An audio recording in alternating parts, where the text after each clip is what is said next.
Dear Mr. President of the Regional Committee, Dr. Alexandru Rafila, Madam Deputy Executive President, Professor Alexandru, Dear Excellency, Deputy Prime Minister of Belgium, Ministers, ladies and gentlemen, I would like to warmly thank you for being with us present here today, 1 year after a splendid regional committee in beautiful Astana, Kazakhstan. I would like to thank the government of Kazakhstan for the amazing hospitality by the President Tokayev, by the government, and of course, especially by the colleagues of the Ministry of Health, Rahmet. I'm sure that we'll all will cherish these memories of this wonderful regional committee forever. Ladies and gentlemen, this year is a very special regional committee because tomorrow marks the symbolic ending of a period for which you elected me 5 years ago, and marks the symbolic beginning of another 5-year sequence for the WHO Regional Office for Europe.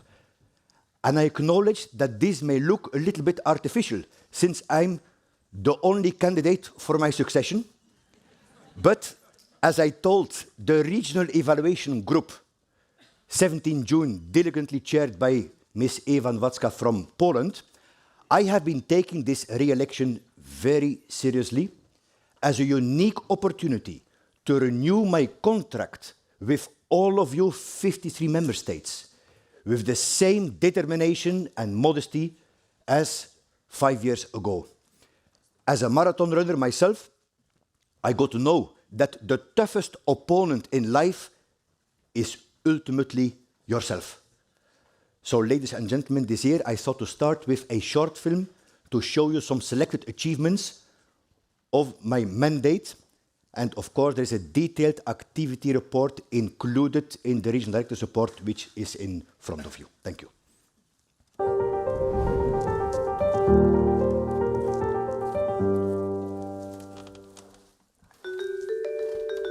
Early 2020, WHO Europe sets out an ambitious vision under the leadership of newly elected Regional Director, Dr. Hans Kluge. The European Programme of Work aims to build stronger, more resilient health systems for all. A vision centred around one unshakable principle: leaving no one behind. Just weeks later, a pandemic starts to sweep across the globe. COVID-19 pushed our health systems to their limits. Yet, the pandemic also elevated the importance of public health. Everyone was talking about health.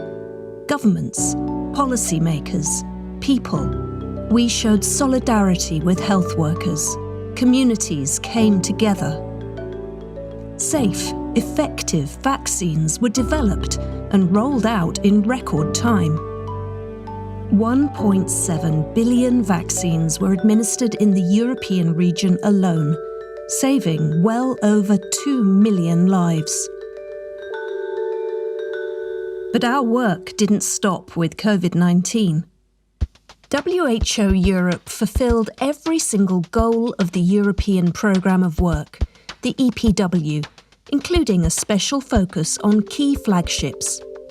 The Pan-European Mental Health Coalition, supporting reforms in 42 member states. Empowerment through digital health, developing strategies in 44 countries. The European Immunisation Agenda 2030, from boosting childhood immunisation to maintaining a polio-free region. And behavioural and cultural insights to help health programmes factor in and surmount barriers to better health.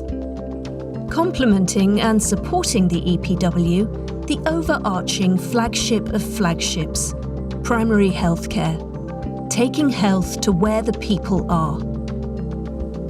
In expanding universal health coverage, an emphasis on financial protection. working to make a range of medicines more affordable and safeguarding people from the costs of catastrophic illness. Enabling WHO Europe to do what it does are its people.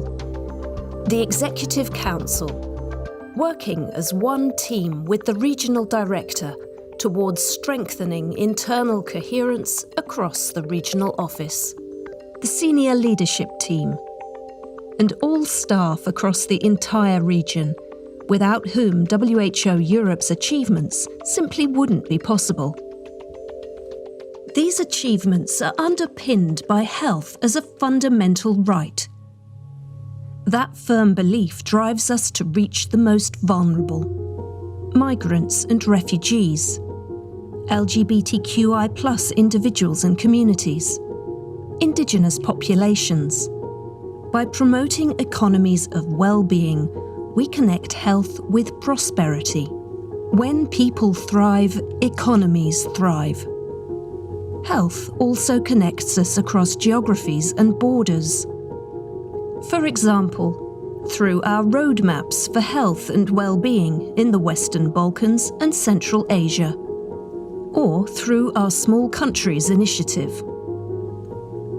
Health is central to response and recovery amid disasters and conflicts. In a once more predictable region, but now in permacrisis, we've been there for member states in need. For Ukraine, whose health system remains standing despite the relentless pressure of war, and for Ukraine's neighbours, caring for millions of refugees. For Turkey, where emergency medical teams have responded heroically to devastating earthquakes. For Israel, supporting mental health services for traumatized providers and communities after the 7th of October attacks. For children in shattered Gaza, helping coordinate their medical evacuation to Europe.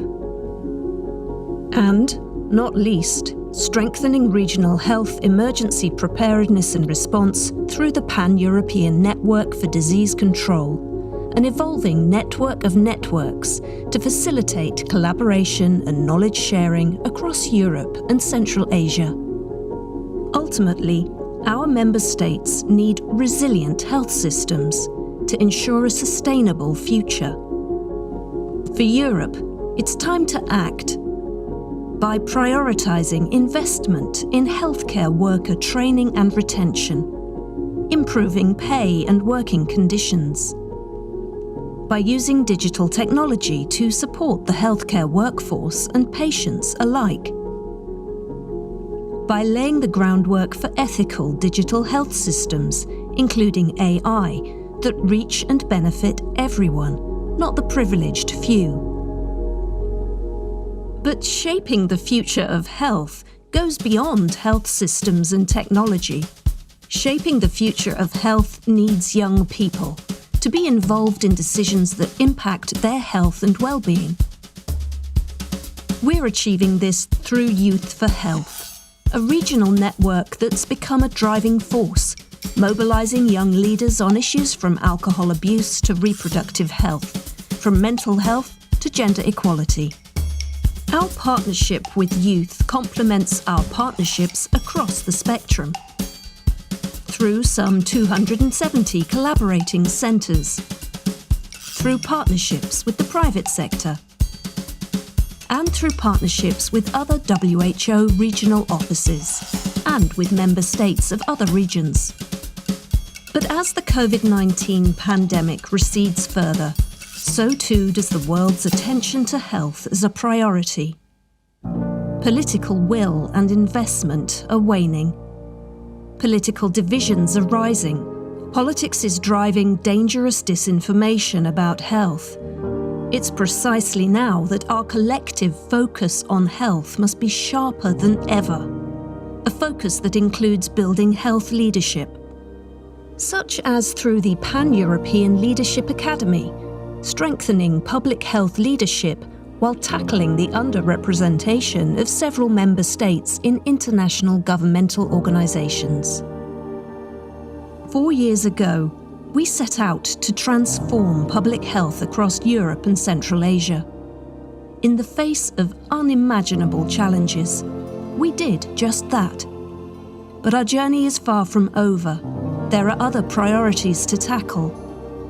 The climate crisis and its health impacts, antimicrobial resistance, the enormous burden of non-communicable diseases. But we can tackle these together. The future is ours to shape. Together. United action for better health. Our promise. Now and always.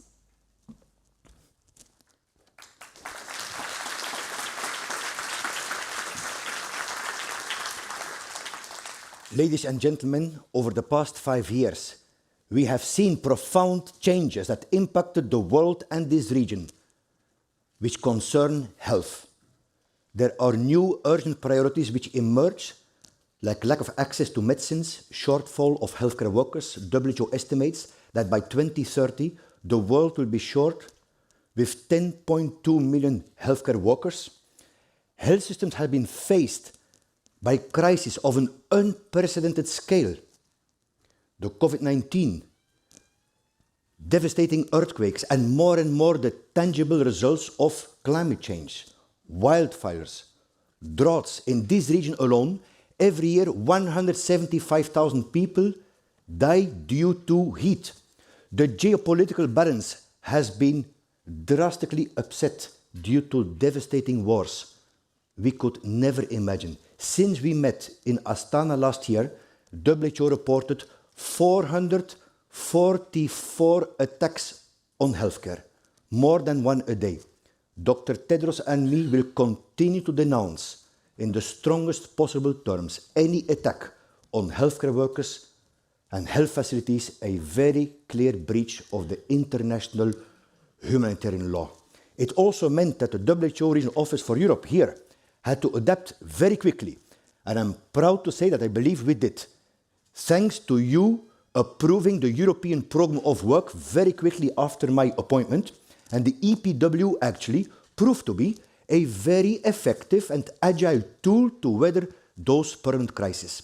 So the vision I'm proposing for the next 5 years on health and well-being will be inspired by those profound changes, but also by the lessons learned by myself as the regional director and by the WHO Regional Office for Europe. The main lesson learned is that both member states and WHO have to operate on what I call a dual-track approach.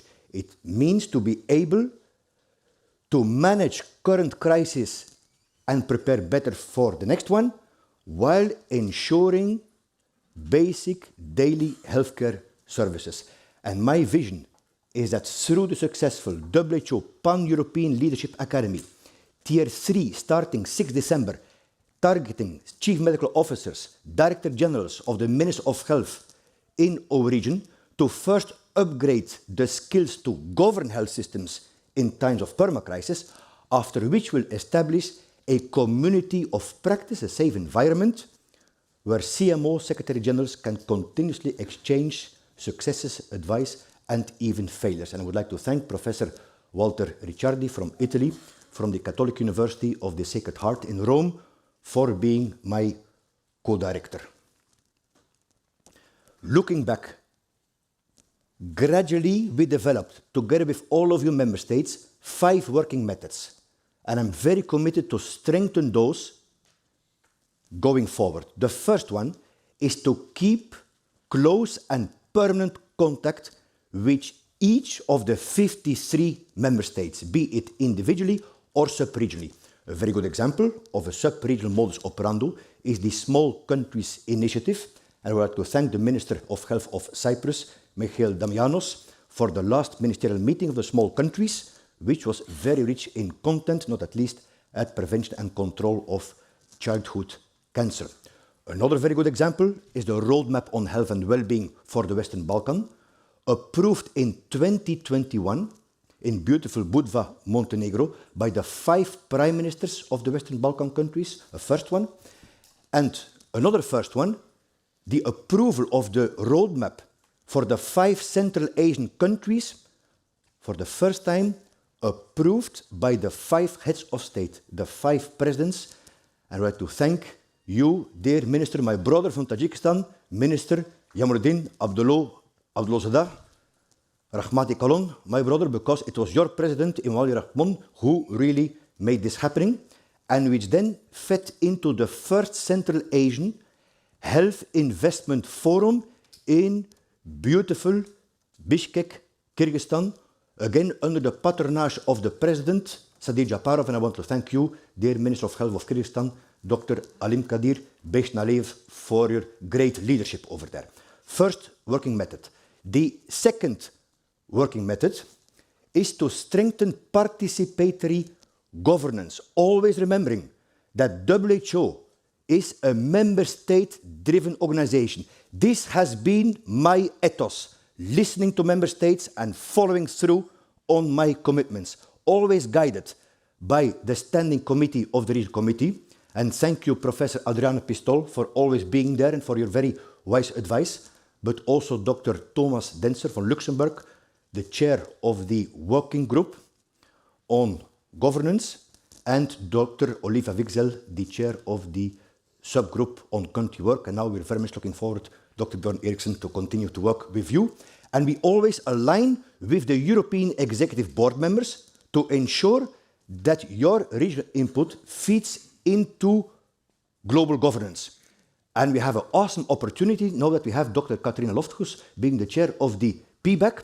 I remember very well the first time we met with Katrina, she was telling Hans, I'm not only a medical doctor, also an economist, so you cannot fiddle with the figures.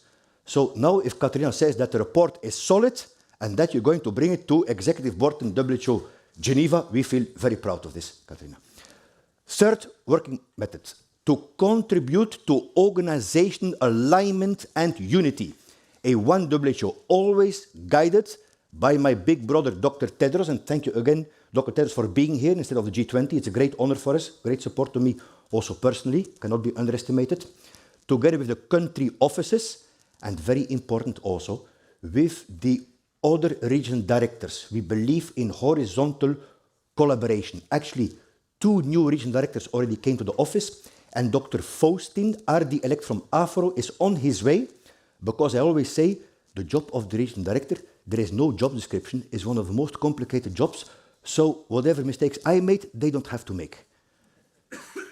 We also align with the UN, 22 November, I will be the proud host in this room for the 25 region directors of the United Nations agencies working on sustainable development in Europe and Central Asia for the annual retreat.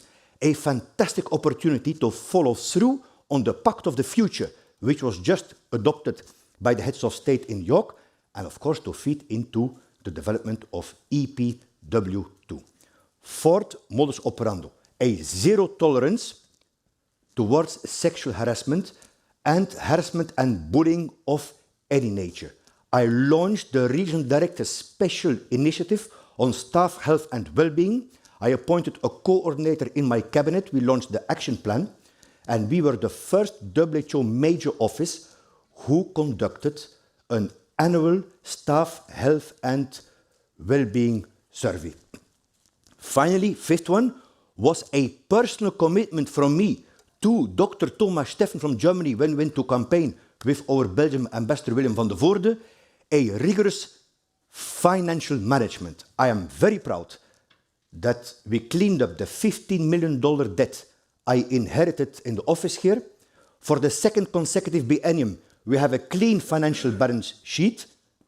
Whoever comes after me, I would like to inherit a financially healthy organization. And still we beefed up the division of business operations with 30 people in the same budget through establishing the enabling hub in Istanbul. Teşekkür ederim. Thank you so much, Turkey, and to your president for giving such a great conditions, because that made that despite of all the challenges, the massive increased demand for the countries, we could deliver premium quality operational services to the country offices and to the member states. Mein lieber Freund, Dr. Steffen, wir haben es geschafft.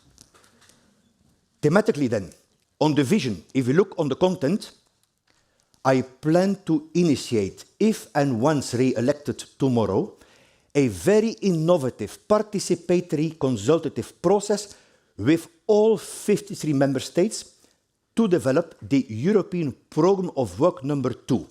Obviously, in line with GPW 14, in line with the Sustainable Development Goals, and my suggestion would be 70% of continuity of the ongoing work and 30% of innovation, something we discussed over summer also with Mr. President, Minister Rafila.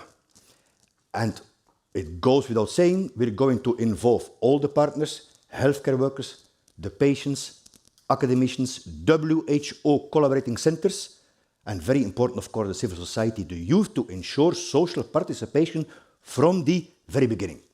Now let's start with innovation. Based on the daily interactions I have with you and trying to be an attentive listener, I'm hearing 4 potential streams which could benefit from innovation. The first one is national health security.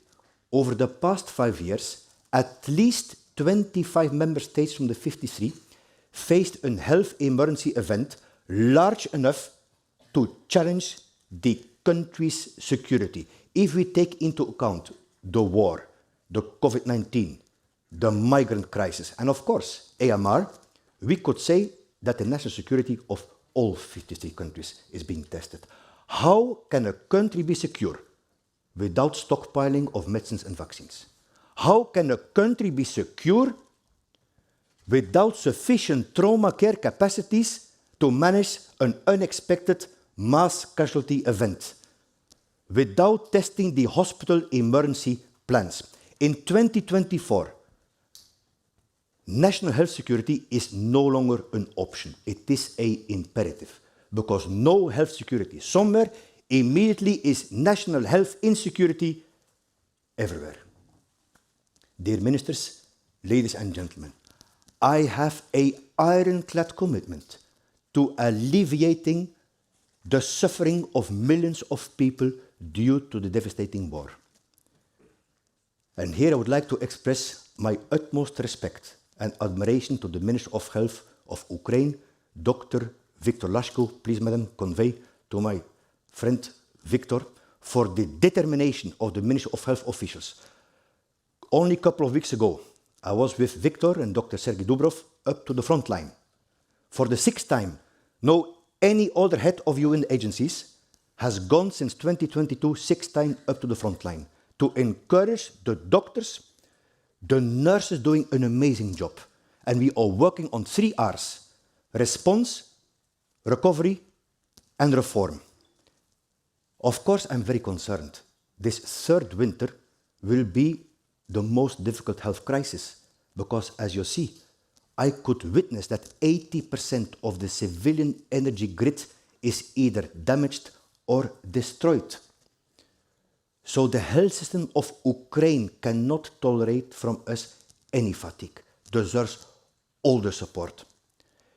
As always, it was a great honor for me when I go to Ukraine to meet the First Lady, Madame Olena Zelenska, who is the patron on mental health.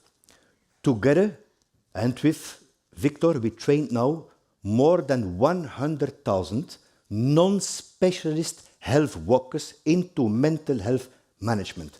As Madame Zelenska always say, actually every one of us should be a psychologist. We are working on rehabilitation, as you can see from the girl here, who is performing a magnificent dance.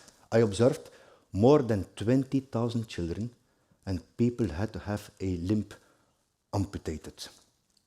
If you talk to the children, which I did, and I asked them, I say, what do you want? What is the dream? They have dreams. They don't talk about war. They don't talk about revenge. They talk about one thing, that the noise of the drones and the bombs above their houses is stopping. That there is peace. Peace and peace. That's the only thing the children of Ukraine want. Dear Madam, please tell Viktor, if and when re-elected tomorrow with a strong mandate, Ukraine will remain at the top of my political agenda.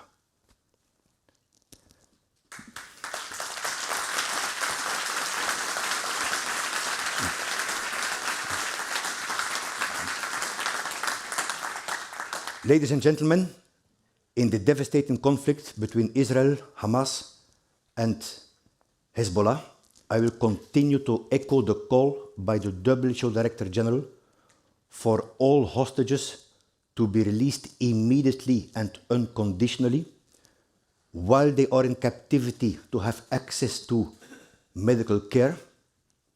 I went there after Astana, up to the border to Gaza, and spoke to the families of the hostages.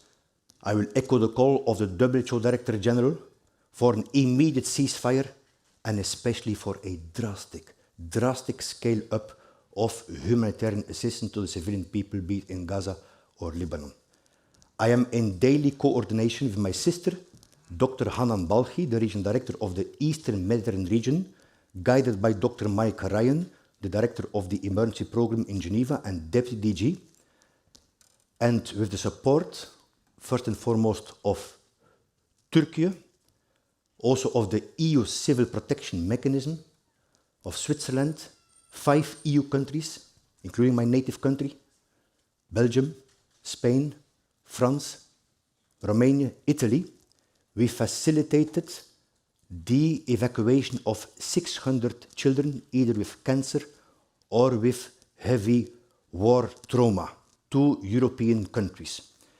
Based on the humanitarian dialogue I always keep with all partners. And I want to thank here you, Dr. Ashe Salomon, for being there 24/7 and helping to push open any door for more humanitarian assistance. We have now a firm commitment from Israel for 1,000 children more to be evacuated within the next month. But, my dear ministers, there are no places enough being offered. Why only 5 countries from the EU? We have 27. Why only 7 countries from the 53? It doesn't matter. 1 child, 10 children, 100 children. Please step forward. I want to thank from the bottom of my heart my other sister, Stella Kyriakides, with whom we had a bilateral yesterday and kindly and generously proposed to table this at the next health security meeting. And remember what the Quran and the Bible say alike. If you save 1 child, you have saved humanity. Let's work together and save humanity.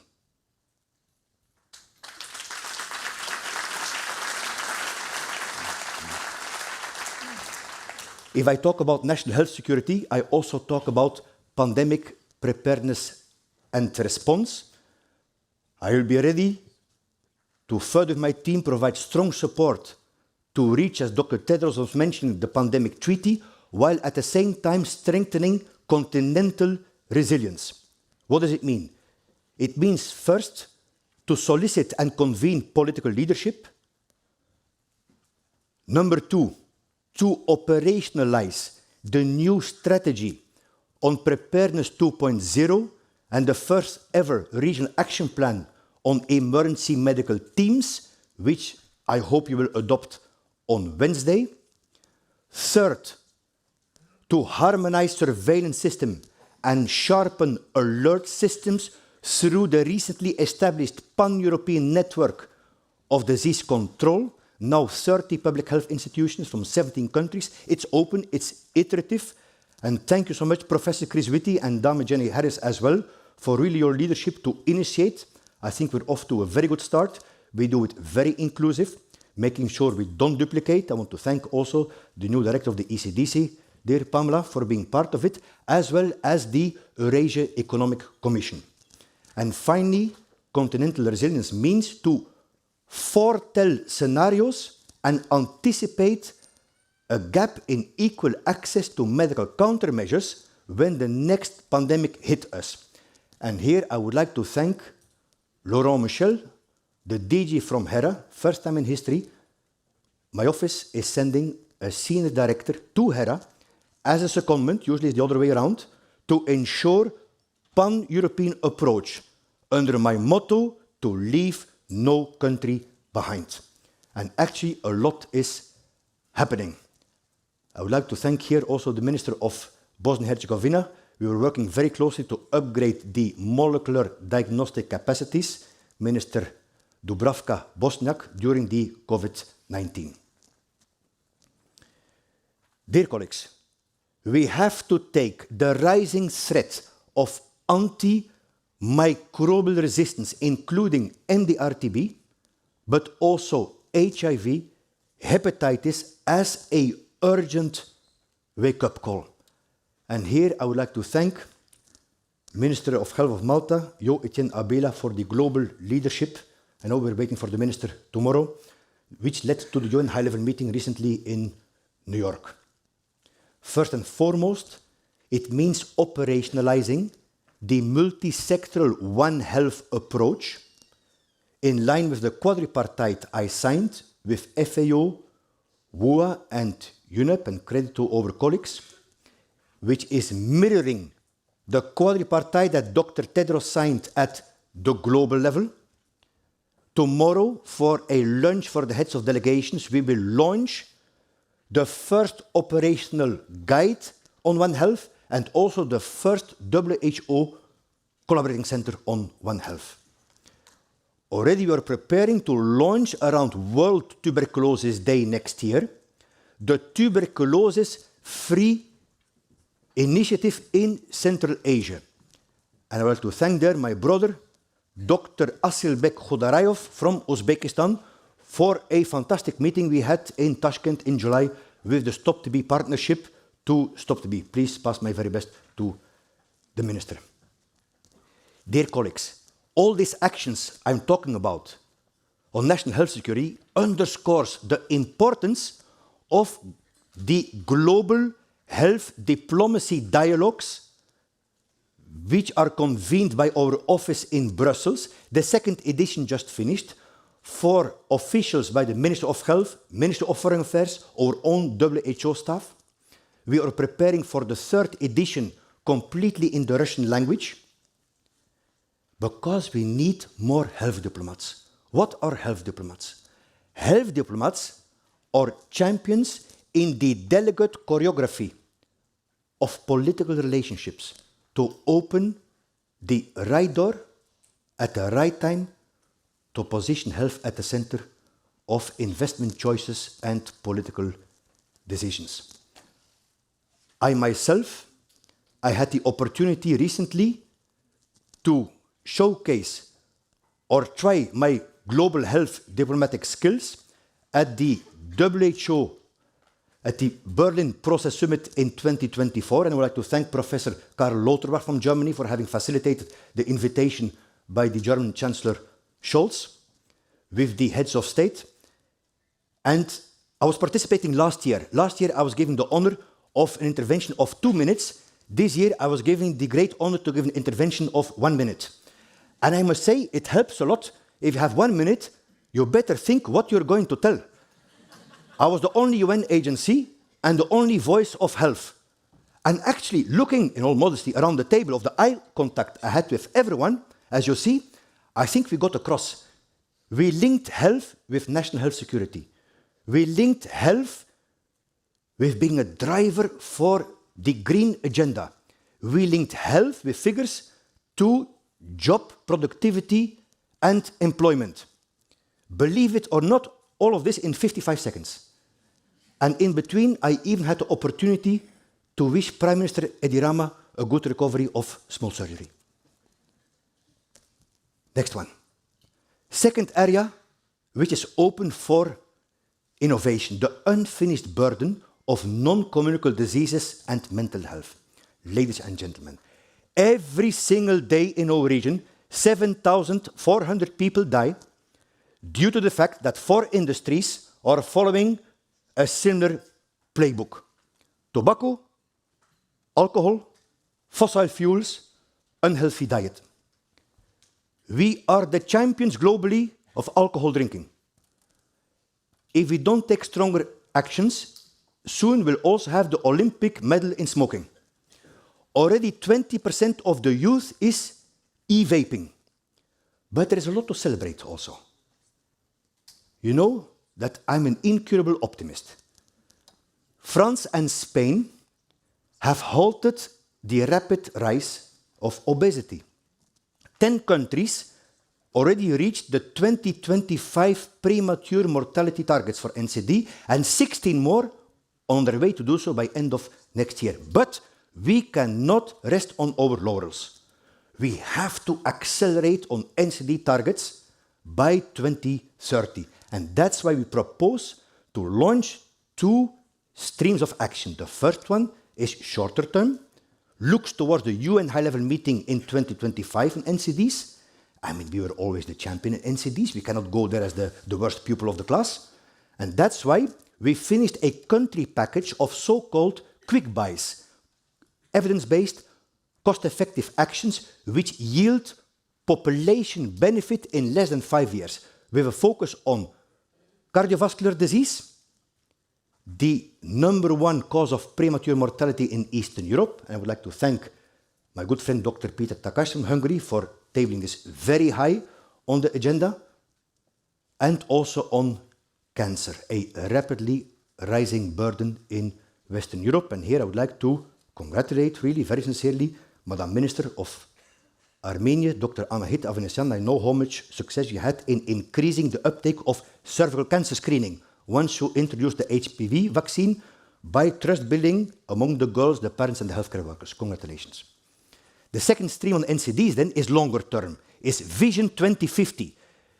It's looking to create a European region resilient to NCDs. It's a forward-looking strategy which ties NCD prevention with the bigger agenda topics of climate change, peace, and security. And basically it means, #1, to address the commercial deterrence of health.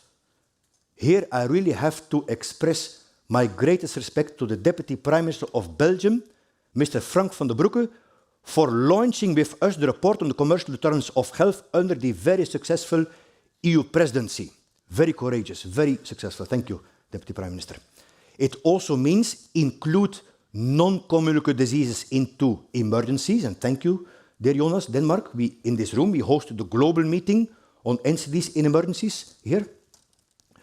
It also means to strengthen national innovation in line with the first ever plan on creating ecosystem in this region for public health innovation, which we will put for your input on Wednesday. And finally, it means a drastic scale-up of engaging the young people, the people with liver disease, the European medical and nursing associations. If we speak then about mental health, I think the House of SWAC was very clear this morning. We saw an increase of 25% in depression and anxiety following the COVID-19.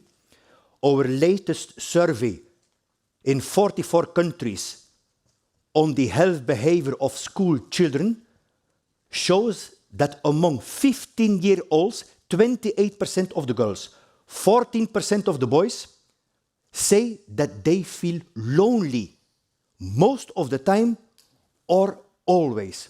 I cannot repeat it enough. Loneliness is a killer, be it in the young generation or in the elderly. Suicide now is higher in the elder population with the aging than in the younger population. 3 years ago, we launched the Pan-European Mental Health Coalition with Queen Mathilde of Belgium and the Commissioner Stella Kyriakides, 2 great mental health champions. And based on that success, we plan to build continuation and evolution of our action in 42 countries where we're working on mental health and even go beyond, including the harmful impact of screen time and social media on the mental health of the youth. #3, climate change and health. The climate crisis is a health crisis. Environmental risk factors, including air pollution and noise, are attributed to at least 1.4 million avoidable deaths in our region. Good news, we have a very powerful instrument. The Budapest Declaration, adopted at the 7th Ministerial Conference on Health and Environment, which set out unprecedented political commitment and targets to address the triple crisis: climate change, air pollution, and loss of biodiversity. I am very committed to strengthen the partnerships launched in Budapest, including on health sector climate action. We started transatlantic policy dialogues with the US HSS and my brother Jarbas, the regional director of PAHO. And of course, we're working hand in hand with you, dear Minister of Health of Azerbaijan, Dr. Timur Musayev, on very successful COP29 soon in Baku to position health as high as possible. Thank you very much for this. But in order to sustain the political momentum to climate change and health, I suggest to put the climate change not only as a central pillar of the EPW2, but to boost it by a bold new initiative. If and when appointed by the WHO Executive Board in February 2025, we'll fly to beautiful Reykjavik in Iceland to launch the Pan-European Commission on Climate Change and Health to boost health sector leadership. And I'm very inspired that the charismatic previous Prime Minister of Iceland, Katrína Jakobsdóttir, has agreed to be our president of that commission. She is also the chair of the Council of World Women Leaders, 88 female presidents and Prime Minister. Tak fyrir Iceland. And I take the opportunity to thank here also Professor Dirk Ramakers, the Secretary General from the Federal Public Health Service, Ministry of Health in Belgium, and Professor Elias Mosialos from the London School of Economics for being constantly advising me on very pragmatic actions to take, balancing between mitigation, adaptation, and what to do in terms of governance. Dank u wel, Dirk. Thank you very much, Elias. Number 4 then, the last stream that we propose for innovation, aging in good health. The demography in our region is that of a plunging fertility and a rapidly aging population. And frankly speaking, be it north, south, west, east, our health systems are not coping. And they're going to collapse unless a drastic pivot is made towards prevention, health literacy, improved self-care and healthy aging, starting prenatal, when a lot is determined on your health for the future. But this approach will only materialize if we strongly encourage governments and society alike to place people's well-being at the core of all policies and political priorities, which is de facto the definition of an economy of well-being. That's why I'm very committed to lead the development with all of you of a strategy and framework for action on aging well in aging societies, but complemented with specific strategies for specific periods in life, starting with updating the European strategy on child and adolescent health, obviously hand in hand with UNICEF. Again, I want to acknowledge that a lot is happening. Yesterday, we had the bilateral with Madame Minister Mariella Mularoni from San Marino, and congratulations. San Marino is making a priority of integrating health and social service for aging well, focusing on dignity. If I speak with elderly people and I ask them what is the most important in aging well, they always say the same word: not to be belittled. Give us the dignity. Congratulations, Madam Minister. Already, we start to prepare for the Global Expo in Ireland in 2026 to showcase the effective use of assistive technologies and digital applications for healthy aging and decreasing the burden on the workforce. Thank you very much to Ministers Peter Donnelly and Minister Rabait. Thank you.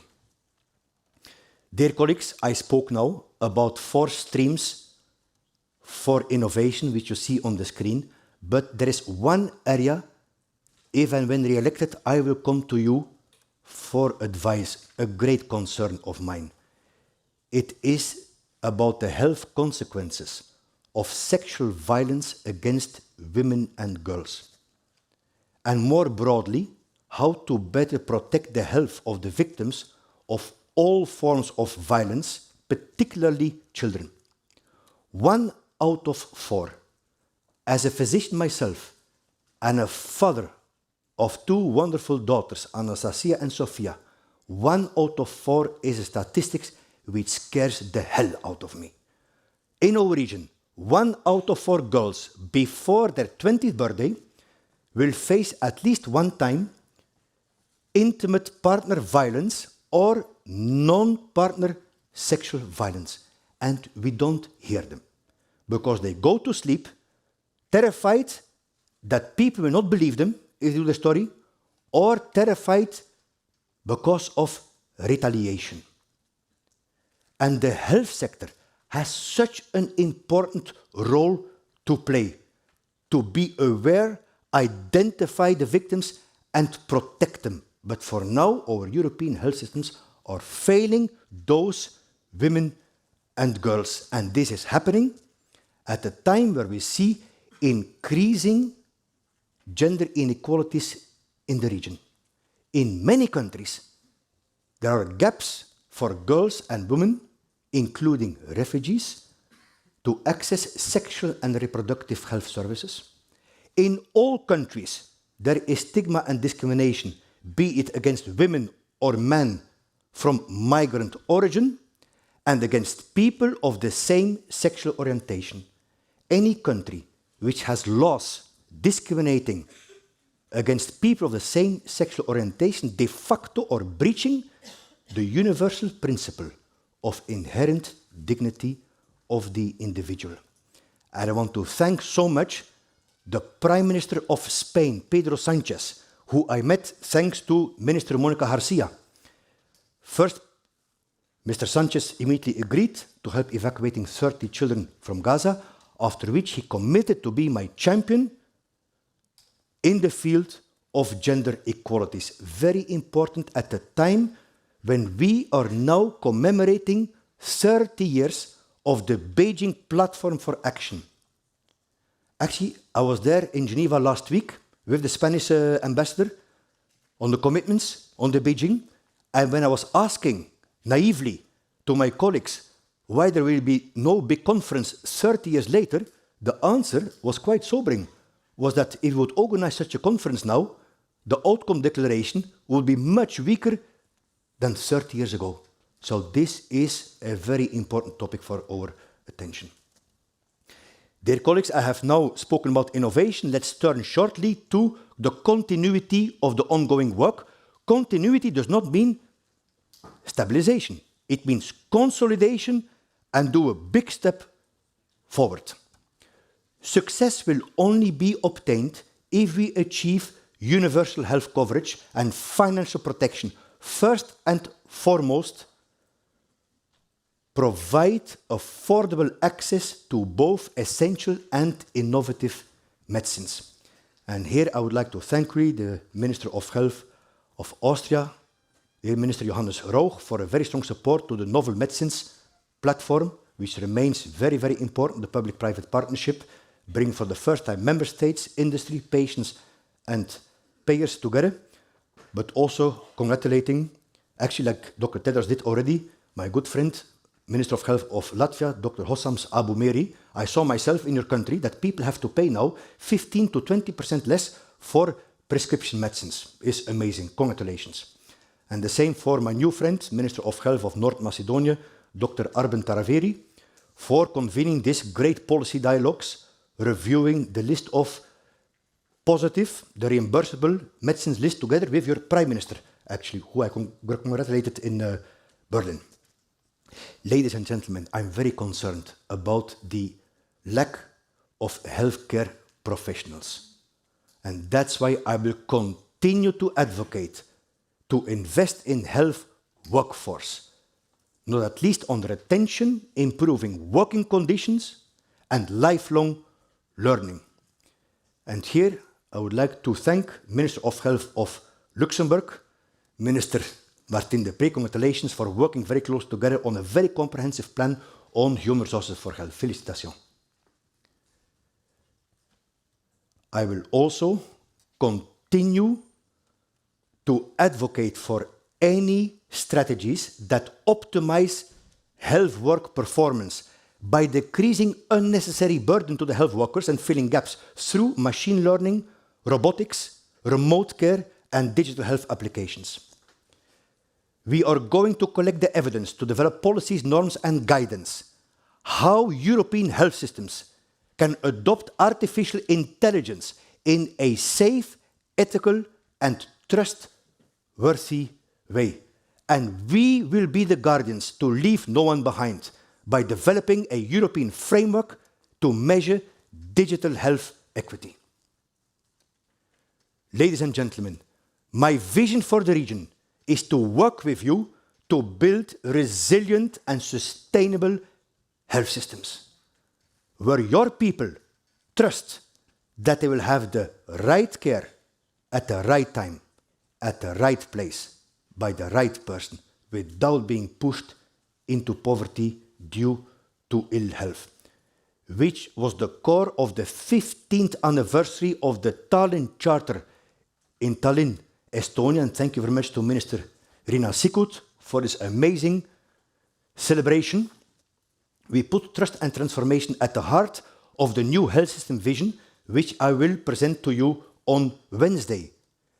Because there is a clear deficit of trust, be it in the health workers, the people, or the politicians. A lot of fake news. And the only way to go forward is to co-create solutions with the people at the front line, meaning the healthcare workers and the patients. Measuring progress will be very important to reach transformation. And that's why we plan to work with all of you to revise the health system performed assessment framework. And many countries have approaches already to start to pilot it. With all of you, I commit to lead this region with all the resources and the leverages at my disposal to go through this transformation. And I would like to thank, in particular here, Professor Martin McKee from the London School of Hygiene and Tropical Medicine, who is gathering the evidence together with the European Observatory, ensuring our region was and will remain the leader in bringing back trust in science, together with the parallel exercise to increase technical excellence in this office. Technical excellence will be the North Star here in WHO Regional Office for Europe. My friends, if you hear all these ambitions and all these challenges, it would be very nice to have a magic solution. As director of health system, I thought there is no. But actually, I also became a little wiser. There is a magic bullet point which can address all these challenges at the same time and even more. It's right in front of us. It is called primary healthcare. If primary healthcare is taking a central role in our policies, is well-staffed, is well-financed, is digitalized according to modern norms, and connected with community sources, it's even the gateway to all those ambitions. And again, a lot is happening. I have to congratulate you, dear Minister of Health of Lithuania, Professor Aurimas Piskauskas. I saw myself how you strengthen the role of the family doctors, of the nurses, in the integrated care model at municipal level. Congratulations. The same goes for my very good friend, Minister Lonchar, who I can call now, we agreed, as we're very close friends. Zlatibor, dear Zlatibor, congratulations for your personal attention to preventative services in primary healthcare, even calling the population to show up for their preventive checks. I have never seen before. Congratulations. And this is fully in line with the Alma Ata Declaration, the Astana Declaration. Thank you again, Dr. Akmaral Al-Nazarova, for having agreed to expand our GDO office in primary healthcare as a global center of excellence, and for the proposal by your president on the coalition of Friends of Primary Healthcare working together with Dr. Tedros and Dr. Bruce Elbert. Dear colleagues, finishing my speech, to tackle those current challenges and the unexpected, first and foremost, we have to address the underlying scandal of health inequity. The COVID-19 laid bare the divide between the haves and the have-nots, highlighting the importance of equity. Equity has to be at the heart of everything we do in order to leave no one behind. The central tenet of the EPW. And it is in this context that I would like to finish my speech with a quote by Hans Christian Andersen, the very popular Danish author of fairy tales. Quote, "The most wonderful thing in the world is to make somebody happy," unquote.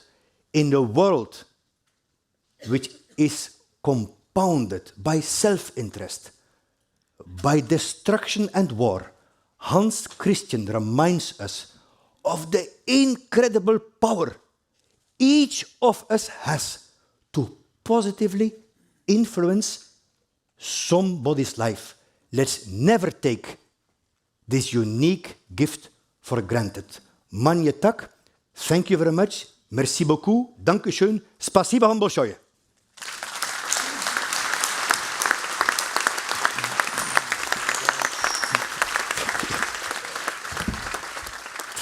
Thank you.